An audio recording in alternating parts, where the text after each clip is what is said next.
I never expected the elevator doors of the plaza to open into a world that felt so far from mine, it could have been another planet. But that night, clutching my mother's worn-out cleaning bag and still wearing my thrift store coat, I stepped into the marble hallway that would change everything. It wasn't supposed to be me working here. It was supposed to be Mom. But an hour earlier, I'd found her collapsed on our kitchen floor, barely breathing, whispering one thing through the pain. "Ava, don't let them fire me. They need someone tonight." So here I was, 19 years old, terrified, and pretending I knew how to survive in a penthouse worth more than every paycheck Mom had ever earned. The double doors opened before I could knock. A sharply dressed woman in heels, the kind you only see on Fifth Avenue, looked me up and down like I was something she'd step over on a sidewalk. "You're late," she snapped. "My mother, she's in the hospital," I whispered. "I'm here to replace her just for tonight." Her name was Victoria. I could tell right away she wasn't the type to care about anyone's mother. "If Lorenzo sees you like that," she said coldly, "he'll have both of you fired by morning. Keep your head down, don't talk. Don't touch anything unless I say so." I nodded and followed her into the penthouse. The view alone almost knocked the breath out of me. Manhattan glittered through the floor-to-ceiling windows like a dream I had no right to stand inside. Victoria shoved a cart toward me. "Start with the study," she ordered, "and don't break anything. Some of these items cost more than your life." I swallowed hard, pushing the cart down the silent hallway. Every step reminded me of the hospital bills waiting at home, of Ethan counting the dollar tips from his shift at Barnes & Noble, of Mom hooked up to machines she couldn't afford.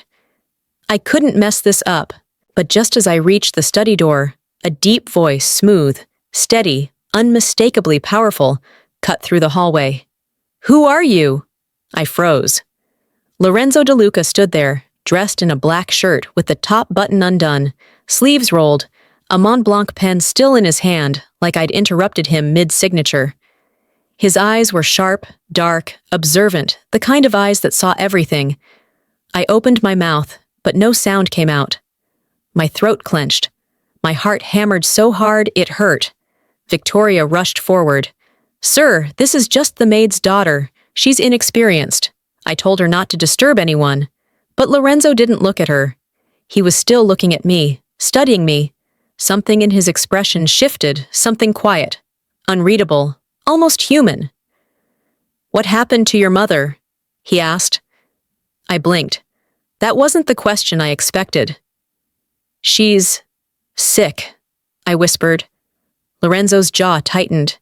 His gaze dropped to my trembling hands, then lifted again with a focus that made my knees weaken. Victoria stepped in front of him. "Sir, if you want, I can have her removed." "She's not." But Lorenzo raised a hand, silencing her instantly. "She stays." Victoria stiffened. "But I said she stays." The air went still, heavy, electric. And that was the moment I realized something dangerous had just begun, something even Lorenzo himself hadn't meant to reveal. Because the way he looked at me didn't feel like a boss looking at a maid. Not at all. I didn't expect Lorenzo to say another word after that. Men like him, powerful, untouchable, didn't waste time on girls who scrubbed floors. But as Victoria stormed off, heels cracking against the marble, Lorenzo stayed right where he was, watching me. Not with judgment, with something closer to curiosity. "Do your hands always shake like that?" he asked quietly. "Or is tonight special?" Heat rushed to my face. "I'm fine, sir." He didn't believe me. Anyone could see it. Lorenzo took one step closer, and I caught the faint, clean scent of his cologne. Expensive, subtle, the kind you smell in luxury stores on Fifth Avenue. His presence alone filled the hallway. "You don't look fine," he said, voice lower now. "How sick is your mother?" My chest tightened. No one had asked me that all day, not the ambulance driver, not the nurse, not even the neighbor who helped me call 911. But he did. This man who barely knew my name. "She collapsed," I whispered. "The doctors are still running tests. I couldn't let her lose this job." Lorenzo's jaw flexed, as if something in my answer hit deeper than he wanted to show. "Follow me," he said. My heart nearly stopped. Sir! But he was already walking down the hall toward the study. I hurried behind him, praying I wouldn't trip over my own shoes. Inside, I froze again.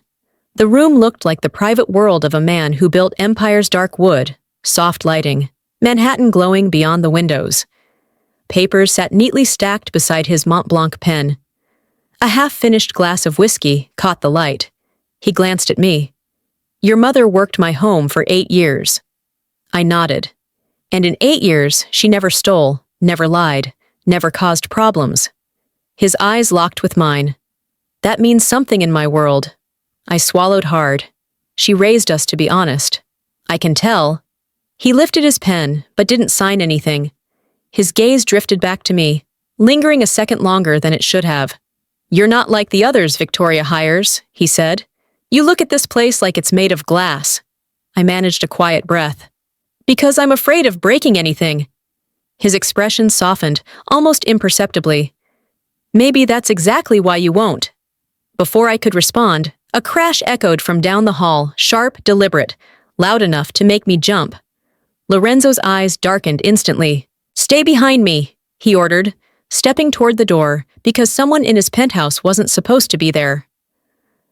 The sound of glass shattering came from the service hallway, and Lorenzo moved with a speed that startled me.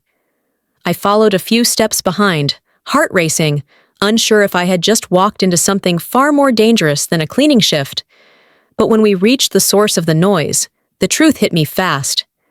Victoria stood there, arms crossed, glaring at a crystal vase now in pieces on the floor. The way she looked at me made it obvious. This wasn't an accident. Oh, she said, voice syrupy sweet. Look what the girl did. My breath caught. I didn't touch anything. Victoria smirked, turning to Lorenzo. Sir, I told you she wasn't trained. She's already broken a baccarat piece worth more than her yearly salary. Lorenzo's eyes flicked to me. Not harsh. Curious. Then back to Victoria. Did you see her break it? He asked. Victoria blinked. Well, no. But who else could it be? His voice cooled. So you didn't see it. She swallowed. Sir, with respect, your household has rules. We cannot allow incompetence. I stood there frozen, the humiliation burning through me. Mom had always warned me. Women like Victoria didn't hate you because you were a threat. They hated you because you reminded them of everything they used to be afraid of. Lorenzo stepped closer to the broken vase, crouched, and examined the shards. He picked up the base, turning it in his hand with a frown. This wasn't dropped, he said quietly. It was thrown. Victoria stiffened. Why would I throw it? I didn't say you did. Lorenzo stood slowly. But Ava wasn't even near this hallway. She was with me. I swore Victoria's jaw clenched so hard I heard it. Sir, you're defending her? She whispered sharply. I'm correcting you, he replied. There's a difference. A heat bloomed in my chest. Shock, relief, something deeper I didn't dare name. Victoria's eyes darkened. If she stays, she'll slow down the entire staff. She has no training, no discipline. Lorenzo looked at me again. His expression softened just enough for me to feel it in my bones. She'll learn, he said, and she'll learn from me. Victoria went still, completely still, the kind of stillness that came right before someone made a dangerous decision. Her voice dropped to a cold whisper. Then you've just made a mistake, Lorenzo. He raised a brow. Is that a threat? She didn't answer, but the look she gave me said everything she didn't dare say out loud. And in that moment, I realized Victoria wasn't just irritated by me, she wanted me gone, no matter what it took. By the time I finished wiping down the shelves in the study, my phone buzzed in my pocket. I wasn't supposed to check it during work, but something in my chest tugged, a quiet fear I couldn't ignore. When I glanced at the screen, my heart tightened. Ethan, my 17-year-old brother, never called during his shift at Barnes & Noble unless something was wrong. I stepped into the hallway, keeping my voice low. Hey, you okay? His whisper came quick and shaky. Ava, listen. Something weird happened at the store tonight. I frowned. Weird how? There were two guys in suits, expensive suits. They weren't looking for books. They were looking at me. My breath caught. What do you mean looking at you? They kept asking the manager if the Miller kids still worked evenings. They wanted to know our address too. She said she couldn't give them anything, but they didn't leave right away. Ava, they knew Mom works at the plaza. A chill went down my spine. Did you tell them anything? I whispered. No. But one of them got a call and said, the boss is dealing with the daughter tonight. We just need the boy. Then they walked out. My stomach dropped. Ethan, go straight home, lock the door. Don't open it for anyone, okay? I will. Just Ava. What's going on? Is this about Mom's job? I hesitated. The truth was I didn't know, but I knew enough to be afraid. I'll explain later, I said softly. Just stay safe. When I hung up, my hands were shaking again. Not from Lorenzo this time, from the feeling that something larger, darker, had begun shifting around us. I turned and nearly collided with him. Lorenzo stood in the doorway of the study, one hand in his pocket, the other holding a folder. His eyes scanned my face instantly. You look pale, he said. What happened? I opened my mouth, unsure how much to say, how much I was allowed to say. Something about his expression steady, unreadable, and yet strangely gentle made my throat tighten. But before I could speak, he stepped closer, lowering his voice. Did someone threaten you? My breath stopped. He could read me too easily, far too easily.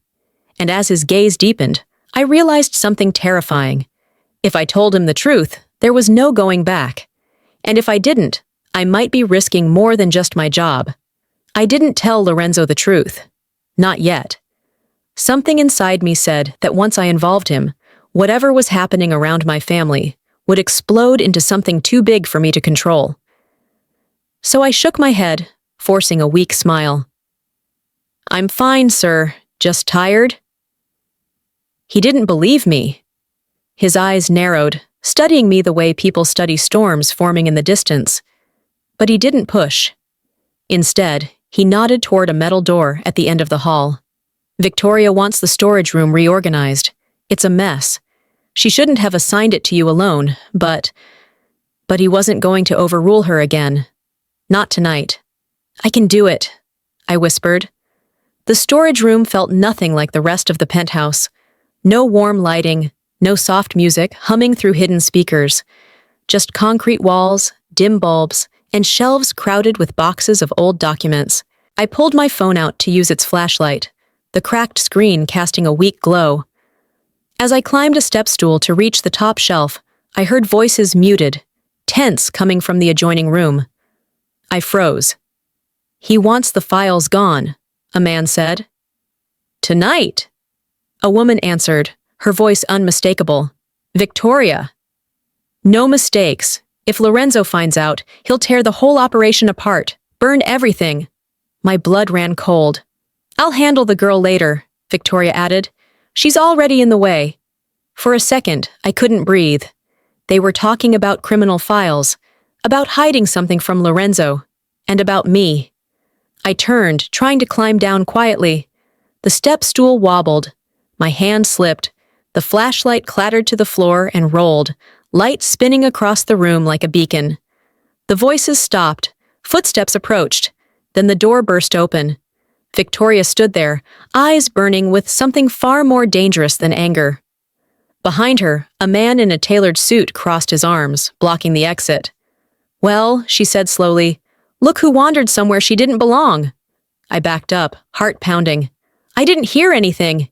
You heard enough. She stepped forward, heel clicking sharply against the concrete, her smile thin and poisonous. You should have stayed invisible, Ava. Girls like you survive only when people forget you exist. Before I could move, the man reached for me. But then another voice sliced through the room, deep, steady, lethal. Ava, Lorenzo. He was standing in the doorway, and the look on his face wasn't calm anymore. It was dangerous. Step away from her, he said, and even Victoria went pale. The room froze the moment Lorenzo appeared. Even the man beside Victoria shifted back, as if one look from Lorenzo could fracture bone. His voice wasn't loud, but it carried the weight of someone who didn't need to raise it to be feared. "I told you to stay away from her," he repeated, stepping into the room. Victoria recovered fast. She always did. "Sir, she was snooping where she shouldn't. I was handling it." "No," Lorenzo said coldly. "You weren't." His gaze swept the room, landing finally on me. Something in his expression softened the tightness in his jaw, the sharp edge in his eyes. It wasn't warmth exactly, but it was concern. "Ava, come here." My breath caught. My legs moved before my mind did. I stepped toward him, trembling, but when I reached his side, he positioned himself slightly in front of me, shielding me. Shielding me, Victoria noticed. Her eyes narrowed like a warning siren. "Sir," she said sharply, "you're making a mistake. This girl is lying. She's trying to get close to you." "And you're trying to intimidate an employee," Lorenzo replied. "In my home." The man beside her cleared his throat. "We didn't mean any disrespect, Mr. DeLuca." "You did," Lorenzo said without looking at him. "And you're fired. Both of you." The color drained from Victoria's face. "You're choosing her word over mine?" "No," Lorenzo answered. "I'm choosing my instincts. And right now, they say she's the only honest person in this room." I didn't know how to breathe. No one had ever defended me like that. Not against people with real power. Victoria's voice turned cold. "You'll regret this." Lorenzo stepped forward, forcing her backward with nothing but his presence. "Get out!" She left, furious, heels slamming the floor. The man followed quickly. When they were gone, the silence felt heavy. My heartbeat pounded in my ears. Lorenzo turned to me. "Did they hurt you?" I shook my head. "No, just scared me." He exhaled slowly, like he'd been holding tension for minutes. Then, unexpectedly, he reached out and brushed dust from my sleeve, fingertips barely touching me. "You shouldn't be scared in my home," he murmured. My chest tightened. "I'm okay, sir." "You're not," he said. "You're shaking." His hand hovered near my arm, not touching, just close enough to feel safe in a way I didn't understand. Then he said something that made my breath stop. "Ava, from now on, you're not working alone." I swallowed. "Why?" His eyes held mine, slow and deliberate. "Because someone is trying to hurt you." And before I could ask who, he added quietly, "And I intend to find out why." I thought the night couldn't get any heavier, but the universe had a way of proving me wrong. Just as Lorenzo walked me back toward the main hallway, my phone buzzed again. I hesitated. Answering in front of him felt unprofessional, risky even, but the hospital's name flashed across the screen. My stomach dropped. "I need to take this," I whispered. He nodded once, stepping aside, arms crossed as if bracing for something he didn't want to hear. "Hello?" I answered with a shaking voice. "Is this Ava Miller?" a nurse asked. "Your mother's condition has worsened. We need you here as soon as possible." Everything inside me went cold. Can she breathe? Is she awake? She's stable for now, but we can't say how long that will last. I felt the world tilt, my knees weakened, and the hallway blurred. When I hung up, Lorenzo was already in front of me. "Ava," he said softly. "What happened?" I swallowed hard. "My mom, she's not doing well. I need to get to Mount Sinai. Now." He didn't hesitate. "I'll take you." "No," I said quickly. "You don't need to be involved. I can get a bus." "A bus?" His voice deepened, almost incredulous. "At midnight?" "Absolutely not." "It's fine," I insisted. "You've already done too much." His expression changed, something wounded, almost offended passing through his eyes. "Ava," he said slowly, "helping you is not a burden." That sentence alone nearly broke me. Before I could respond, Victoria's earlier words echoed in my head. "Girls like you survive only when people forget you exist." If I accepted Lorenzo's help, I would no longer be invisible. And that terrified me more than the darkness outside. "I can handle it," I whispered. But Lorenzo shook his head. You don't have to. Not tonight. He pulled out his phone. My driver will have the S-Class ready in 60 seconds. I panicked. Please don't send anyone. I don't want attention. I don't want your staff thinking I'm what? He interrupted gently. Taking care of your mother? Being human? His tone softened even more. Ava, let me do this. I didn't know what scared me more. The danger circling around my family, or the safety I felt when he looked at me like that. Before I could decide, a shout echoed from the far end of the penthouse. Sir, a guard called. We have a problem. Lorenzo's posture snapped to attention, and I realized whatever was happening now might be connected to my family after all. The guard's shout sent a ripple of tension through the entire penthouse, and Lorenzo moved instantly, every line of his body sharpening into the version of him people whispered about, in the city, the man no one dared cross. But whatever emergency pulled him away, he still paused long enough to glance back at me. Don't go anywhere, he said. I'll handle this fast. And then he was gone. The hallway fell silent, leaving me alone with the echo of his words and the pounding of my heart. I should have been running to the elevator, heading straight to the hospital. Instead, I stood there, paralyzed by everything that had happened in one night. That was when Victoria appeared. She stepped out from a side corridor as if the shadows had shaped her. Her smile was soft, too soft, the kind of sweetness that felt dipped in poison. Ava, she said gently, I heard about your mother. I'm sorry. I stiffened. Victoria had never apologized to anyone in her life, least of all me, she continued, voice silky. You must be overwhelmed. Lorenzo can be intense. His attention is dangerous, you know. It comes with consequences. I didn't answer. She reached into her bag and pulled out a small wrapped package. A book. I thought this might help you, she said, handing it to me. Something to keep you grounded. Atomic Habits. It teaches discipline, survival, how to stay in control when life tries to swallow you. I stared at the book in my hands, confused. Why are you giving me this? Because you're young, she said with a soft hum. And impressionable. And if Lorenzo is taking an interest in you, you need every advantage you can get. My breath stalled. He's not. He barely knows me. Oh, he's watching you, she murmured. He notices things. Things that make people disappear when they're not careful.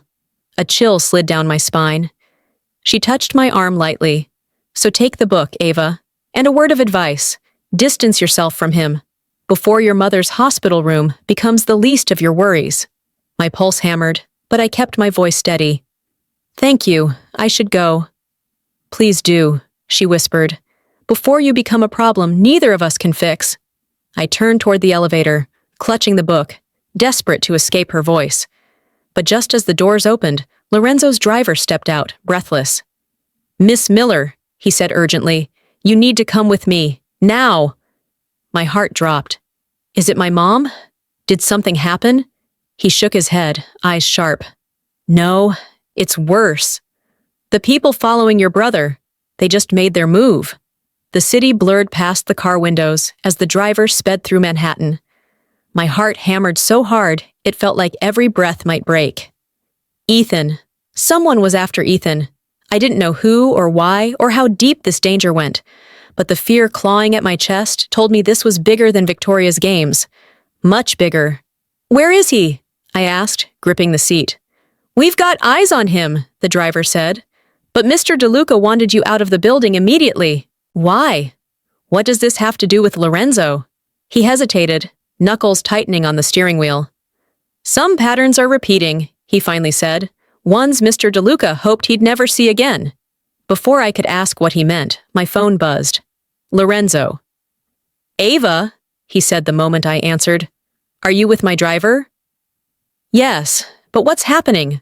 Why is Ethan a move was made against me tonight? And whoever made it thought your family would be the easiest way to get my attention. My stomach dropped. But we don't have anything to do with your world. No, he said softly, and that's what makes you vulnerable. Silence stretched between us, sharp, terrifying, heavy with something I didn't understand. "Lorenzo, why my brother? Why not come after you directly?" "They already tried," he said. "Years ago." I felt the shift in his tone like a wound tearing open. "My wife," he continued quietly, "her accident wasn't an accident. They went after her because they couldn't get to me. I buried the truth then. I won't bury anything now." A breath caught in my throat. I'd never heard him speak like this. Raw, fragile, stripped of the armor he wore in every room he entered. "Whoever is coming," he said, voice strengthening, "is testing my boundaries. They want to see what matters to me." "But I don't matter," I whispered. He didn't hesitate. "You do now." Heat rushed into my chest. Fear, confusion, disbelief. "I'm sending more men to your brother," he continued. "Nothing will happen to him. Or to you." The car slowed. We weren't at the hospital. We were pulling into an underground garage private, heavily guarded, lit like something out of another world. The driver turned to me. "This is for your protection." "Where's Lorenzo?" I whispered. A voice answered from the shadows before the driver could speak. "Right here." Lorenzo stepped into the light, his expression carved with determination and something far more dangerous. "Ava, there's something you need to know before this goes any further." Lorenzo led me through the underground hall, the soft echo of our footsteps bouncing off the concrete walls. His men nodded as we passed, each one watching me with a mixture of curiosity and suspicion. Whatever Lorenzo was about to tell me, it wasn't something he shared freely. He stopped inside a secured briefing room. Papers were scattered across the table, financial documents, shipping logs, confidential files stamped with DeLuca Holdings. "Sit," he said gently. I sat. He slid a thick folder in front of me. "These were found missing from my private archive tonight." My stomach tightened. "Missing? Stolen," he corrected. "And someone is framing you for it." I stared at him, stunned. "Me? Why would I steal anything from you? You wouldn't." His voice was firm, unwavering. "But someone wants me to believe you did." My hands trembled as I opened the folder. Inside were security photos, grainy images of a girl with my build entering the restricted archive. But the face was blurred, deliberately blurred. "It's not me," I whispered. "I know," he said. 2 words, solid, grounded, certain. But the door swung open violently before I could breathe. Victoria stepped inside with a stack of printed reports, 2 security officers behind her. "Sir," she said sharply, "the internal logs confirm it. Ava Miller accessed your archive using a cloned keycard. Here's the timestamp." She slapped the papers onto the table, eyes burning with triumph. "I warned you," she added, voice cool. "She got close to you so she could steal from you, and now your entire operation is exposed." "That's not true." I stood, panic rising in my chest. "I never even knew that room existed." Victoria smirked. "Please, you've been playing innocent since the day you arrived." Lorenzo lifted the papers, studying them with a calm so sharp it felt like a blade. "Victoria," he said quietly, "where did you get these?" "IT delivered them," she replied confidently. "This evidence is solid." A muscle in his jaw twitched. "Funny," he murmured, "because I just spoke with IT. They didn't prepare anything." Her expression flickered. Only for a second, but I saw it. And so did Lorenzo. Slowly, he turned to me. "Ava, step behind me." I did. Victoria's smile faltered. "Sir, you can't possibly believe her over." "Over you?" Lorenzo's voice dropped to something lethal. "Watch me." Her face drained of color. And then he said the words that changed everything. "Victoria Hayes, you are suspended effective immediately pending a full investigation." The moment Victoria stormed out with security on her heels, the room fell into a heavy silence. My chest felt tight, my breath unsteady. Even with Lorenzo standing beside me, a part of me still feared the whole world was about to collapse on top of us. "You're safe," he said quietly. But something inside me cracked anyway. I sank into the chair, covering my face with both hands. All the fear from the night, Ethan, Mom, Victoria, the files, the danger I didn't understand, hit me at once. My body shook, and for the first time in years, I couldn't stop the tears. Lorenzo didn't touch me, but he sat in the chair beside mine, close enough that I could feel the warmth of him, steady and grounding. "You didn't do anything wrong," he murmured. I took a shaking breath. "Someone wants to ruin me." "Why?" "I'm nobody." His eyes softened. "That's exactly why. You're easy to frame, innocent enough to disappear without making noise." The truth of that cut deeper than any lie Victoria had thrown at me. I wiped my eyes, ashamed. "I don't want to be your problem." "You're not my problem," he said softly. "You're my responsibility now." My heart stuttered, confused by the way he said it, like it meant something heavier than the words suggested. He stood. "Go to the waiting lounge. Rest. I'll have someone bring water." But as I reached for my bag, something hard pressed against my palm. I frowned and pulled out the book Victoria had given me. Atomic Habits. I'd barely looked at it earlier, but now I noticed the cover felt strangely uneven. A ripple of instinct went through me. Slowly, I opened the back cover. A thin slip of paper fell into my lap. I froze. It wasn't a note. It was a printout. A confidential ledger page stamped with the DeLuca Holdings seal. The same files Victoria had accused me of stealing. My blood turned cold. She planned this. She planned the entire setup. Lorenzo saw my expression and stepped closer. "What is it?" Hands trembling, I held out the paper. He took one look at it, and every muscle in his body went still. His jaw tightened. His eyes sharpened into something dangerous, focused, deadly. "This," he said slowly, "is part of the financial trail connected to my wife's death." My breath caught. "Your wife?" He looked at me, and for the first time, I saw real pain beneath the steel. "Yes," he whispered. "And whoever hid this inside your book wanted you to take the fall for all of it." He stepped back, breathing hard. "Ava, this changes everything." Then his phone buzzed sharply. He checked the screen and his face drained of color. "It's your brother. He's gone." The moment Lorenzo spoke those words, "he's gone," the world tilted beneath me. My breath vanished. My hands went cold. Ethan wasn't reckless. He wasn't the type to run off. If he was missing, it wasn't by choice. "What do you mean he's gone?" I whispered, gripping the edge of the table to stay upright. Lorenzo turned the phone toward me. A grainy security feed showed Ethan leaving Barnes & Noble, then disappearing behind a black SUV with tinted windows. No struggle, no sound. Just gone, swallowed by the city. "I've already sent my men," Lorenzo said. "We're tracking the plates." My voice cracked. "This is my fault. They took him because of me." "No," he said firmly. "They took him because of me." He ran a hand through his hair, pacing, tension radiating off him like heat. For a moment, he didn't look like the untouchable man who commanded an empire. He looked haunted by guilt, by memory, by something too heavy to name. "This is the same pattern," he murmured. "The same moves. They're trying to break me the way they did before." I swallowed hard. "Lorenzo, what happened to your wife?" He froze. For a long moment, he didn't speak. Then he turned to me, voice low, raw. "She was killed because of a business war. They couldn't reach me, so they targeted the person I loved most." My heart tightened.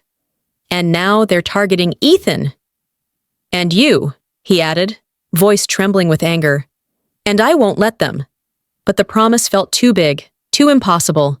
Fear coiled through me, sharp and suffocating. "I need to go home. My mom, she's alone at the hospital. If something happens to her..." "You're not going anywhere alone," he said.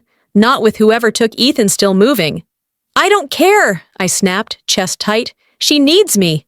I can't just hide here while my family is falling apart." He stepped closer, voice softening. "Ava, I'm trying to protect you." "I don't need protection," I whispered, even though it was a lie. "I need my family." And before he could stop me, before his men could react, I grabbed my bag and slipped out of the side door of the garage.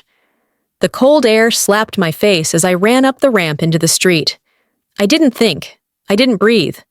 I just kept running. Behind me, shouts echoed. Find her now. But Manhattan was big, loud, crowded, and I vanished into it like smoke. Across the city, Lorenzo stared at the empty doorway, breath shaking with something new. Fear. Because losing me, he realized, felt just like losing her.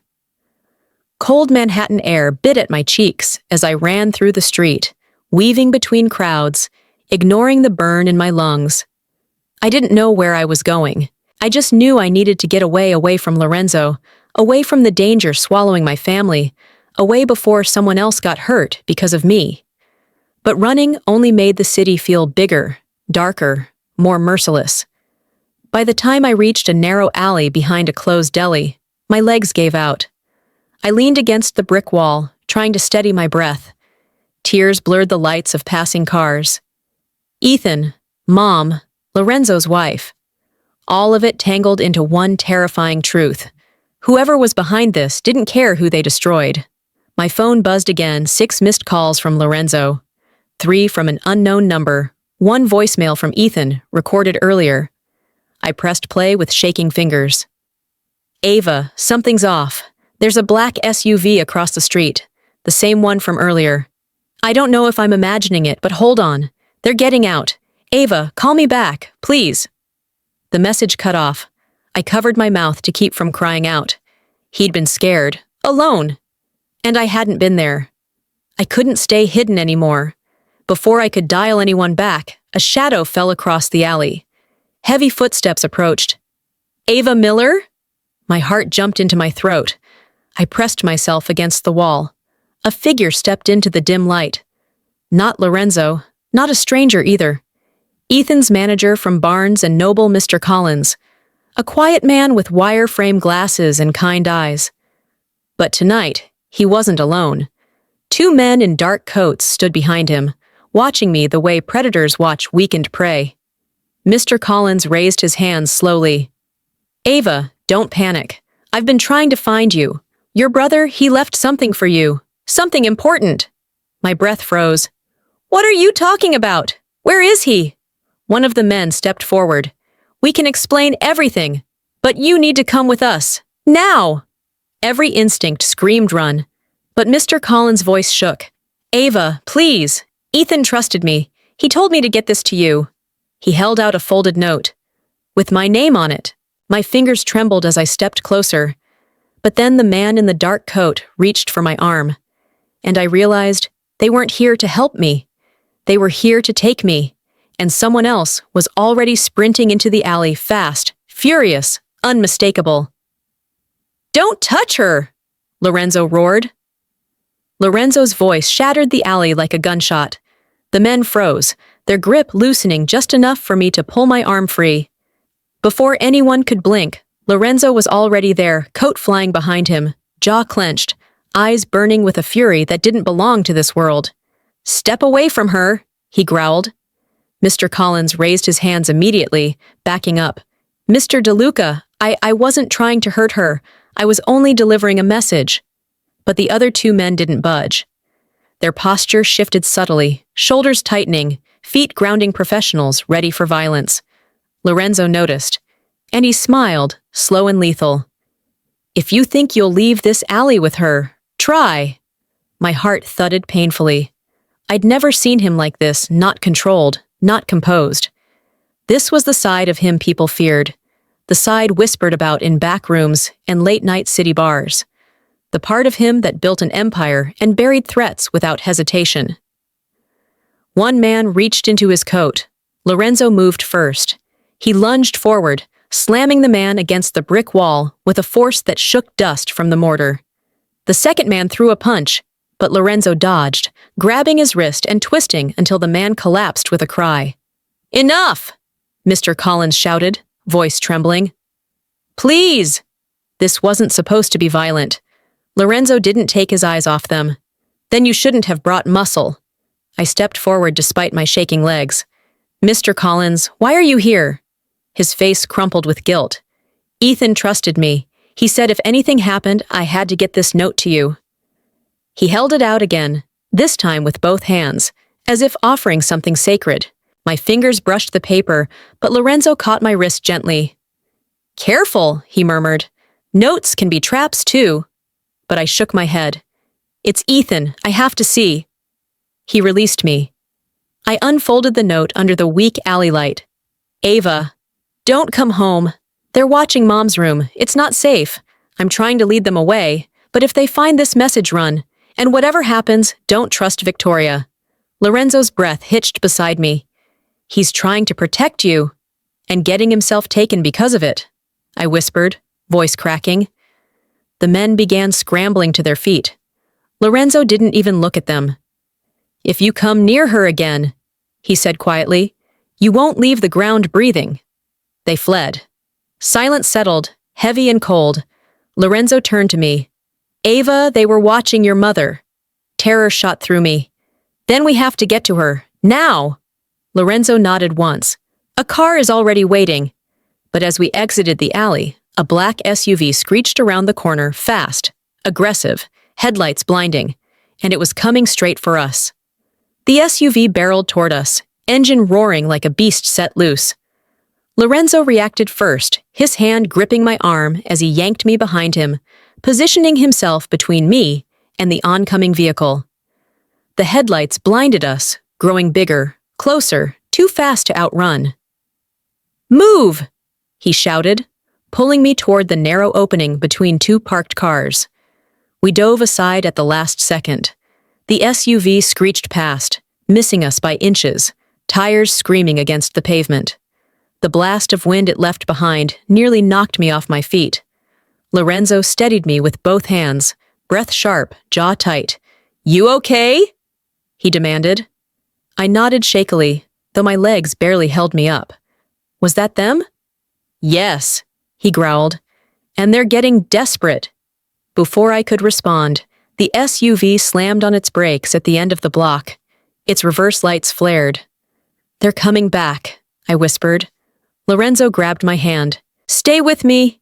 He pulled me into the street, weaving through taxis and honking cars as Manhattan traffic erupted in chaos around us. Horns blared, pedestrians yelled, headlights flashed, but Lorenzo didn't look anywhere except forward. A yellow cab screeched to a stop inches from us. "Are you insane?" the driver shouted. Lorenzo yanked open the back door and pushed me inside. "Drive," he ordered, sliding in after me. "Now!"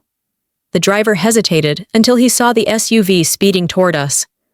"Oh, hell," he muttered, slamming the accelerator. We lurched forward, weaving through traffic. The SUV followed, forcing cars aside, ignoring red lights. My pulse throbbed in my ears. "They won't stop," I whispered. "They will," Lorenzo said, pulling out his phone. "I've sent our location. My men will intercept." "Intercept?" I repeated. "You mean, they won't touch you again," he said, voice so calm it scared me. The cab swerved down Fifth Avenue, neon signs streaking past the windows. Lorenzo's hand remained around mine, steady and warm, holding me as if letting go would cost him everything. "You're trembling," he murmured. "I just want my family back," I whispered, tears blurring the city lights. "You will," he said. "I swear it."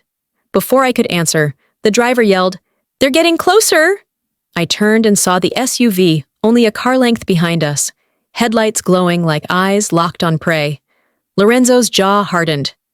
"Get ready! When my men arrive, things are going to get loud." The driver swerved again, too sharply. The taxi skidded. The SUV rammed us from behind. I screamed, metal shrieked, glass shattered, and the world spun, violently, out of control. When the car finally stopped moving, Lorenzo wasn't beside me anymore. The world wasn't still when the crash ended. It was vibrating, metal creaking, horns blaring, distant voices shouting through the haze. My vision blurred, and for a terrifying moment, I couldn't tell if the spinning in my head was from fear or impact. "Lorenzo," I croaked, reaching blindly across the seat. My hand met nothing but shattered glass and cold air. Panic ripped through me. I pushed myself upright, ignoring the sting of cuts along my arm. The cab had crashed sideways into a construction barrier, One door ripped completely off. Traffic screeched around us, but all I could hear was my own heartbeat. "Lorenzo!" I called again, louder this time. Then I saw him on the pavement, a few feet away, pushing himself to his knees. Relief shot through me so hard I nearly sobbed. But he wasn't looking at me. He was looking at the SUV now blocking the road, its doors flung open. 3 men stepped out, armed. Lorenzo staggered to his feet, jaw clenched, shoulders squared like the impact hadn't fazed him at all. But when he wiped the blood from his forehead, his hand shook just barely. He saw me trying to crawl out of the car and shouted, "Stay there!" But I refused. I forced myself through the broken door, slipping onto the asphalt. One of the men laughed. "You should have stayed in your tower, DeLuca." Lorenzo stepped in front of me, breathing hard. "You want me, not her." "That's the problem," the man said. "Right now, you care about her more." The words hit harder than the crash. Lorenzo froze, not in fear, but in realization. As if hearing the truth spoken out loud awakened something he'd been trying not to admit. The man smirked.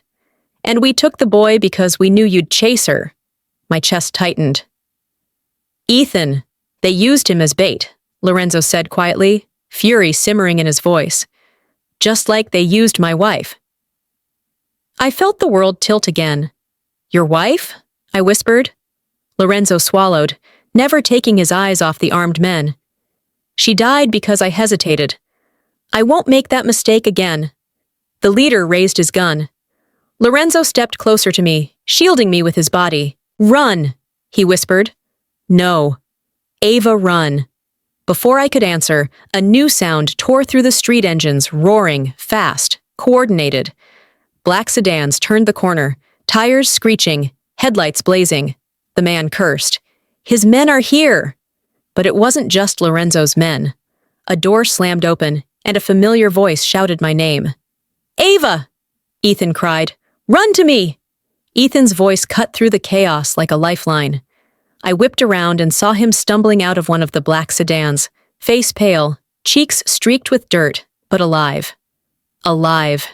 Relief crashed through me so hard my knees nearly buckled. I ran toward him, and he collided with me in a desperate hug. "Ava!" he gasped. "I'm okay. They didn't hurt me." I held his face, tears blurring everything. "You scared me to death." Behind us, engines roared and Lorenzo's men clashed with the armed attackers. I turned back to the fight just as Lorenzo swung at one of the men, the motion precise, lethal. He fought like someone who had spent years learning how to survive in the dark. But the fear I felt wasn't for myself anymore. It was for him. Ethan tugged my sleeve. "Ava, there's more. I heard them talking. They weren't just after Lorenzo. They were after you, too." "Me?" My voice cracked. "Why?" "Because you found that ledger page. They said you were getting too close." My stomach twisted. So I hadn't stumbled into danger by accident. I'd been pulled straight into the center of it. And somewhere deep inside, beneath the terror, a quiet anger began to burn. I straightened, wiping my face with the back of my hand. "Ethan, stay behind that car. Don't move." He nodded, frightened but trusting. I stepped forward, heart pounding, watching Lorenzo fight off the last attacker. He looked exhausted, bruised, blood streaked across his jaw, but he never stopped pushing back, never stopped protecting. Suddenly, I understood something. I wasn't powerless. I wasn't the scared girl who walked into the plaza carrying her mother's cleaning bag. I had survived humiliation, threats, betrayal, and fear that should have broken me. But I was still standing, and I wasn't running anymore. One of the attackers stumbled back, reaching for a weapon on the ground. Instinct jolted through me. I grabbed a broken piece of the taxi's side mirror and stepped between him and Lorenzo before I could think. "Don't touch him," I said, voice shaking but loud enough to echo. The man hesitated, shocked that I stood there at all. Lorenzo turned sharply. "Ava, get back!" "No," I said, gripping the shard tighter. "I'm not hiding anymore." The man lunged, and Lorenzo tackled him before he could reach me, slamming him to the pavement with enough force to knock the breath out of him. Sirens wailed in the distance. Lorenzo stood, chest heaving, eyes locked on mine, not angry, not afraid. Awed. Ava, he breathed. What are you doing? I swallowed hard. Becoming someone they can't break. Before he could respond, one of his men rushed up, face tense.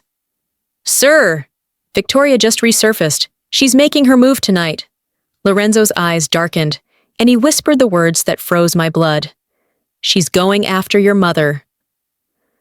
The moment Lorenzo heard Victoria's name, something primal shifted in him. His jaw locked, shoulders squared, and for a heartbeat, he wasn't the man who had just shielded me with his body. He was the cold, calculating boss everyone feared. She's targeting your mother, he repeated, voice low. We're ending this tonight. Before I could react, he signaled his men. Within seconds, black sedans surrounded us, doors swinging open in choreographed precision. Ethan climbed in with one team, escorted to safety. I was pulled toward another car, but Lorenzo stopped them with a raised hand. She comes with me. My breath caught. His tone left no room for debate. The drive to DeLuca Holdings felt unreal. Manhattan's skyline glowed outside the tinted windows' towering glass. Cold lights, everything sharp and glittering, like the world I'd never belonged to. But tonight, I wasn't a maid stepping quietly through hallways. I was walking into a war. When the car pulled into the underground entrance of the corporate tower, my stomach twisted. I'd only seen this place from a distance. Sleek architecture, mirrored panels, the kind of building people whispered about on Wall Street. Inside, tension crackled like static. Men in tailored suits moved with urgency. Radios buzzed, elevators chimed. Everything was in motion. Lorenzo took my hand, not roughly, but firmly, grounding me. You stay beside me, he said. I nodded, unable to find my voice. On the top floor, the boardroom doors were already open. Victoria stood at the head of the table, calm, collected, perfectly composed, as if she had been waiting. Lorenzo, she said with a chilling smile. You brought the maid. How sentimental. He stepped forward. You crossed a line. I crossed many, she replied, but only one seems to matter to you. Her eyes slid to me, full of venom. You should have stayed invisible, Ava. You were safer that way. I felt my pulse tremble, but I didn't look away. You framed me. You endangered my family. Victoria shrugged. Collateral. You walked into a world you don't understand. Lorenzo slammed a folder onto the table. Ledger pages spilled out the same ones she planted in my book. These lead straight to you, he said. Money laundering, fraud, payments linked to the hit that killed my wife. The board murmured. Victoria's eye twitched the first crack in her mask. You can't prove that, she hissed. Lorenzo nodded toward the doorway. Actually, he said, we can. Footsteps echoed. Someone stepped into the room, and my breath caught when I saw who it was, Ethan holding a recording device. When Ethan stepped into the boardroom, the entire room shifted. He looked small next to the executives, barely 17, still wearing the same hoodie from earlier, but his presence silenced everyone. Even Victoria's confidence faltered for a split second. Lorenzo approached him slowly. Ethan, are you sure you want to do this? My brother nodded. She hurt my family. I'm not staying quiet. Victoria's eyes narrowed. What are you implying, child? Ethan didn't flinch. I'm implying, he said, raising the recording device, that I heard everything you said at the bookstore. Every plan, every threat, every instruction you gave your men. Her face drained of color. Lorenzo turned to the board. Play it! One of his men connected the device to the room's speakers. Static cracked. Then Victoria's voice filled the space, clear, sharp, unmistakable. If we can't reach Lorenzo, we use the boy. The girl will panic. She's predictable. Frame her, and he'll blame her emotions, not us. My heart dropped, but the recording continued. And if Ava becomes a problem, remove her. Quietly, no loose ends. DeLuca is blind when he cares. Gasps erupted. Executives exchanged horrified looks. Even the head of compliance shook his head, whispering, Unbelievable! Victoria's mask shattered. That recording is illegal, she snapped. So were your crimes, Lorenzo replied coldly. Crimes that include conspiring to assassinate my wife. A hush fell. Victoria's lips trembled. You can't pin that on me. Lorenzo opened another file, a grainy photo, time-stamped years earlier.